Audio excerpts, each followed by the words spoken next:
গল্প, বিনোদন জগতের গসিপ সম্পর্কে সমস্ত খবর জানতে চোখ রাখুন আমাদের ফেসবুক পেজ ও ইউটিউব চ্যানেল সিনে পাড়াতে। বিনোদন যেখানে শেষ কথা।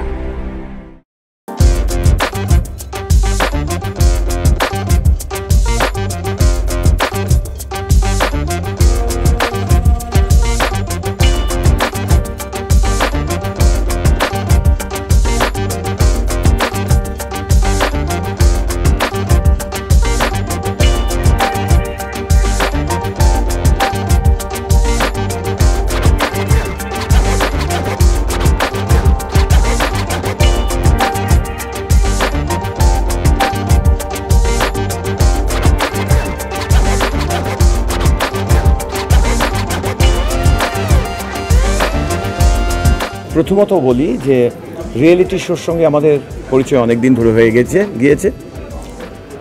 বহু বছর আগে আমাদের বাংলায় আমার মনে আছে শৈবাল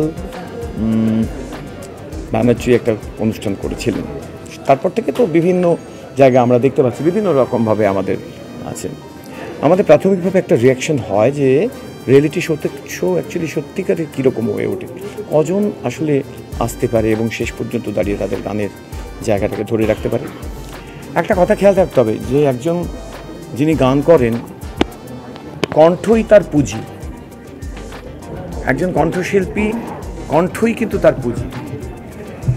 এবার যেটা হয়, শহরের মানুষজন যেরকমভাবে জায়গা করে নিতে পারে, গ্রাম মফস্বলের মানুষেরা খুব কম জায়গা করতে পারে।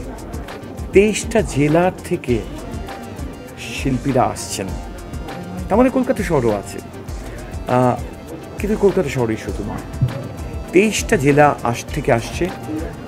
7 দিন অনুষ্ঠান হচ্ছে এবং আমরা মনে করি, বুঝতেই পারি যে সেখান থেকে দাঁড়িয়ে এটা একটা খুব বড় প্ল্যাটফর্ম তৈরি হবে। আমি নিজে যখন একজন সঙ্গীতকার হিসেবে কাজ করেছি, যারা শিল্পীরা ছিলেন, যেমন আমি আজকে বলছি, আজকে নতুনভাবে শিল্পী এসছেন, রূপঙ্কর গান গাইতে এসছেন, বা রাঘব গান গাইতে এসছেন, শ্রীকান্ত গান গাইতে এসছেন। প্রথম কিন্তু এরা আমার সঙ্গে কাজ করেছিল। তো একজন সঙ্গীত পরিচালক হিসেবেও আমার দরকার হচ্ছে শিল্পীদের, আর কি করে আমিও শিল্পীদের পেতে পারি। তো শুধু আমি তো নই, আরও যারা সঙ্গীত পরিচালকরা কাজ করছেন তারাও যাতে শিল্পীদের সাথে সরাসরি যোগাযোগ করতে পারেন। আমার মনে হয় এই জায়গাটা সেই রকমই একটা জায়গা।